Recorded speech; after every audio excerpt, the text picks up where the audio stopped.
moments later. হ্যাঁ সুজন। জি sir. আর কয়জন আছে? স্যার আর দুইজন আছে, ওরা অনেক দূর থেকে আইছে। ও আচ্ছা, তাহলে তুমি এক কাজ করো, ওই দুজনকেই একবারে নিয়ে আসো, যাও। Okay sir. এই ছেলেরা আসো, তোমাদের সিরিয়াল আইছে। আসো আসো, এখানে দাঁড়াও। এই ছেলে, তোমাকে আমি বসতে বলছি। স্যার তাহলে আপনি ফিরান্সি কিসের লেগে রাখছেন? কেন বসার জন্য রাখছি? তো বসার জন্য রাখছেন, আমি বসি। এই বেতন ছেলে, এই ছেলে বসলো না, তুমি বসলে কেন? এই ছেলে বহে নাই, এই ছেলে মনে ইন্টারভিউ দিব না, সেজন্য বহে নাই। এই ছেলে, তুমি ইন্টারভিউ দিবা না? কে স্যার দিমু না, আমি তো ইন্টারভিউ দিবার নিয়ে আইছি। আচ্ছা ঠিক আছে, তুমি বসো বসো। এই সুজন সাহেব, এই ছেলেটার বাসা কই? স্যার এর বাসা হলো গোপাড়া। কি পারা? গোপাড়া স্যার। হয়েছে। এই ছেলে, তোমার সার্টিফিকেটটা দেখি। এই ছেলে, এটা কি? Sir certificate? এই সার্টিফিকেটের বাকি অংশ কই? স্যার বাকি অংশ অনেক কুত্তা খেয়াল আইছে। কি বলে? এই ছেলে, তুমি স্যারের সামনে বেতবি করো, তোমার সার্টিফিকেট কোথায় খেলো কেমনে? ওই যে স্যার, আপনার প্রাইমারি স্কুলের ভাইবা দিব দেখা কালকে বউরে কইছিলাম যে সার্টিফিকেটটা একটু বাইর করো। আমার বউ আবার একটু মন বলা তো সার্টিফিকেটটা বাইরে থুইয়া ঢুক দিবার নিগা গেছে গা। পরে দেখি যে কুত্তায় মুখ করে নিবার নিচ্ছে, পরে আমি তাড়াহুড়া করে টান দিয়ে বাইর করছি, ওর দেখানে কুত্তায় খাওয়া লাগছে, আর এখানে আসছিল, পরে এখানে নিয়ে আইছি।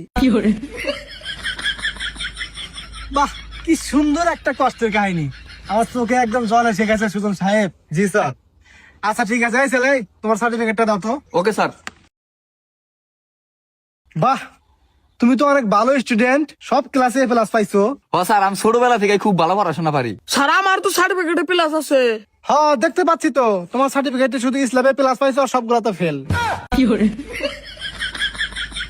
আচ্ছা ঠিক আছে, এই ছেলে, তুমি প্রাইমারি শিক্ষক কেন হতে চাও? স্যার আমি ছোট বাচ্চাদের ভালোভাবে পড়াশোনা করিয়ে উচ্চ শিক্ষায় শিক্ষিত করতে চাই। খুব সুন্দর।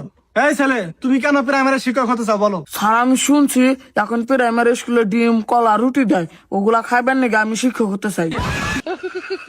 কি বলে? ও স্যার, সরকার থেকে যা রুটি কলা দিব, অর্ধেক শিশু করে দিব, আর অর্ধেক আমি বাইতে নিয়ে যাবো, বাইতে নিয়ে যা পুরা মাস বয়ে খাম, সামনে রোজার মাস হইতেছে। এই ছেলে, তুমি শিশুদের খাবার বাসায় নিয়ে যাবা কেন? কি স্যার খাইবেন নাকি নিয়ে যাবো? এই ছেলে, এগুলো কি তোমার খাইতে দিব নাকি? এগুলো তো তুমি শিশু করে খাইতে। স্যার দম গান আমি হয়তো শিশু নিয়ে নিয়ে যাবো, আমার বাচ্চা বেড়া আছে ছোট্ট, ও খাইবো, আর আমার পোলা কলা রুটি খুব পছন্দ করে। এই ছেলে, তোর ইন্টারভিউ লাগবে না, আর বাইরে স্যার আপনি গেটের বাইরে যে 1000 টাকা দিননি, বড় স্যার ম্যানেজ করেন। আচ্ছা ঠিক আছে, মিস দেন না হয়। আচ্ছা স্যার, ছেলেটা অনেক মেধা আছে, আর ছেলেটাকে আমি চিনি, ছেলেটাকে আরেকটা বার সুযোগ দেন। আচ্ছা তুমি যখন বলতেছো তাহলে দিতেছি। আচ্ছা ঠিক আছে, এই ছেলে, বলো তো ছোট বাচ্চাদের ক্লাসে মনোযোগ থাকে না কেন? স্যার শিক্ষকদের শিশুদের প্রতি আগ্রহ থাকে না, এই জন্য মূলত শিশুদের ক্লাসে মনোযোগ থাকে না। বাহ, ছেলেটার মেধা আছে অনেক, তাই না? জি স্যার, ছেলেটা অনেক সুন্দর কথা বলছে। হ্যাঁ, এই ছেলে, তুমি বলো তো শিশুদের ক্লাসে মনোযোগ থাকে না কেন? স্যার এখন তো যুগ জমানা খারাপ, ডিজিটাল যুগ, এখানকার পোলা আপনারা ক্লাসে খালি টিভি মারে আর প্রেম করে, সেজন্য স্যার ক্লাসে মনোযোগ থাকে না। কি বলে? এই ছেলে, শিশুরা তো কিছুই বোঝে না, ওরা প্রেম করবে কেমনে? এই তুমি এত কথা বলো কেন? তোমার পোলার বয়স কত? আমার পোলার বয়স 7 মাস। এই পুরো তো পুরো পাগল, 7 মাসের পুরো থাকে তে না, প্রেম করে কেমনে? এই পুরোটা বের করো। এই আর 1000 গেটের বাইরে যদি মনে বড় স্যারের মাথাটা ঠান্ডা করান। সর্বোচ্চ 2000 টাকা দেবো। আচ্ছা ঠিক আছে। তুমি আসো কেন? বের করো না কেন এই ছেলেটাকে? স্যার আর একটা বার সুযোগ দেন, ছেলে ভালো আছে। ঠিক আছে, এবারে লাস্ট সুযোগ।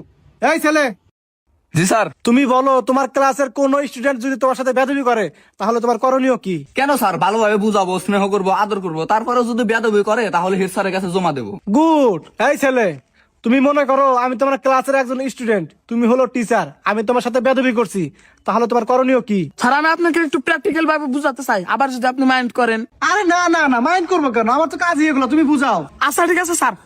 এই ছেলে, তুমি উঠতে কেন? দাদা ছেলে, খারাপ করে তুমি করো, পড়াশোনা করবি না, ভালো ভালো খাবি, তারপর থেকে ভালোভাবে পড়াশোনা করবি, আর তুমি করবি না। স্যার থামল লিখা। আর স্যার আমি প্র্যাকটিক্যাল ভাবে বুঝাইলাম, স্যার তো বলে যে স্যার আমার স্টুডেন্ট। ও আচ্ছা ঠিক আছে, আমি বুঝতে পারছি। স্যার ছেলেটা তো আপনার মানে না, আগেই কইছিলাম যে ছেলেটা অনেক মেধা আছে, ছেলেটা খুব ভালোভাবে আপনার বুঝাইলো। বসেন স্যার, বসেন। শান্ত হন। ছেলেটা তো আমার থাপড় দিল। স্যার এখনকার ছেলেরা খুব বেদ, আর ওইভাবে যদি না বুঝাইতে তো বুঝবা, ছেলেটা অনেক মেধা আছে স্যার। ও আচ্ছা ঠিক আছে, বুঝতে পারছি। এই ছেলে, জি স্যার। তাহলে তোমার চাকরি কনফার্ম, কালকে তোমার জয়েনিং, সকাল চলে আসবা, ঠিক আছে? কি? সকাল চলে আসিও। শালা তুই চাকরি দিবি না, এতক্ষণ কোথায় প্রশ্ন করলি কে?